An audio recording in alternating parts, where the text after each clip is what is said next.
ఎఫెసీయులకు రాసిన పత్రిక 2వ అధ్యాయము. మీ అపరాధముల చేతను పాపముల చేతను మీరు చచ్చిన వారై ఉండగా ఆయన మిమ్మను క్రీస్తుతో కూడా బ్రతికించెను. మీరు వాటిని చేయిచు వాయుమండల సంబంధమైన అధిపతిని అనగా అవిధేయులైన వారిని ఇప్పుడు ప్రేరేపించు శక్తికి అధిపతిని అనుసరించి ఈ ప్రపంచ ధర్మము చొప్పున మునుపు నడుచుకొంటిరి. వారితో కలిసి మనమందరమును శరీరము యొక్కయు మనస్సు యొక్కయు కోరికలను నెరవేర్చుకొనుచు మన శరీరాశలను అనుసరించి మునుపు ప్రవర్తించుచు కడమవారి వలనే స్వభావ సిద్ధముగా దైవోగ్రతకు పాత్రులమై ఉంటిమి.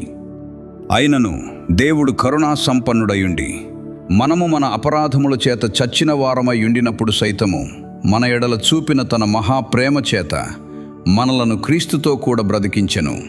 కృపచేత మీరు రక్షింపబడి ఉన్నారు. క్రీస్తు యేసునందు ఆయన మనకు చేసిన ఉపకారము ద్వారా అత్యధికమైన తన కృపామహదైశ్వర్యమును రాబో యుగములలో కనుపరచు నిమిత్తము క్రీస్తు యేసునందు మనలను ఆయనతో కూడా లేపి పరలోకమందు ఆయనతో కూడా కూర్చుండబెట్టెను. మీరు విశ్వాసము ద్వారా కృపచేతనే రక్షింపబడి ఉన్నారు. ఇది మీ వలన కలిగినది కాదు, దేవుని వరమే. అది క్రియల వలన కలిగినది కాదు గనుక ఎవడును అతిశయపడ వీలులేదు. మరియు వాటి యందు మనము నడుచుకొనవలెనని దేవుడు ముందుగా సిద్ధపరిచిన సత్క్రియలు చేయుటకై మనము క్రీస్తు యేసునందు సృష్టింపబడిన వారమై ఆయన చేసిన పని అయ్యున్నాము. కాబట్టి మునుపు శరీర విషయములో అన్యజనులయుండి శరీరమందు చేతితో చేయబడిన సున్నతి గలవారు అనబడిన వారి చేత సున్నతి లేని వారనబడిన మీరు ఆ కాలమందు ఇశ్రాయేలుతో సహపౌరులు కాక పరదేశులను, వాగ్దాన నిబంధనలు లేని పరజనులను, నిరీక్షణ లేని వారును, లోకమందు దేవుడు లేని వారునయుండి క్రీస్తుకు దూరస్థులయుంటిరని మీరు జ్ఞాపకము చేసుకొనుడి. అయినను మునుపు దూరస్థులైన మీరు ఇప్పుడు క్రీస్తు యేసునందు క్రీస్తు రక్తము వలన సమీపస్థులయున్నారు.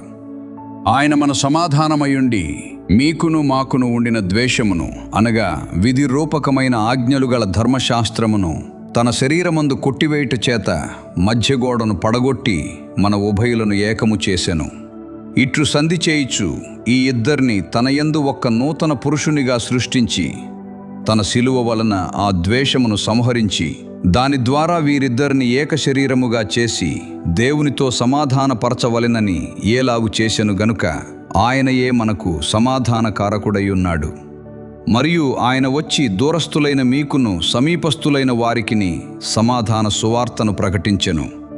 ఆయన ద్వారానే మనము ఉభయులము ఒక్క ఆత్మయందు తండ్రి సన్నిధికి చేరగలిగి ఉన్నాము. కాబట్టి మీరిక మీదట పరజనులను పరదేశులనై ఉండక పరిశుద్ధులతో ఏకపట్టణస్థులను దేవుని ఇంటివారునై ఉన్నారు. క్రీస్తు యేసే ముఖ్యమైన మూలరాయి అయి ఉండగా అపోస్తలులను ప్రవక్తలను వేసిన పునాది మీద మీరు కట్టబడి ఉన్నారు. ప్రతి కట్టడమును ఆయనలో చక్కగా అమర్చబడి ప్రభువునందు పరిశుద్ధమైన దేవాలయమగుటకు వృద్ధి పొందుచున్నది.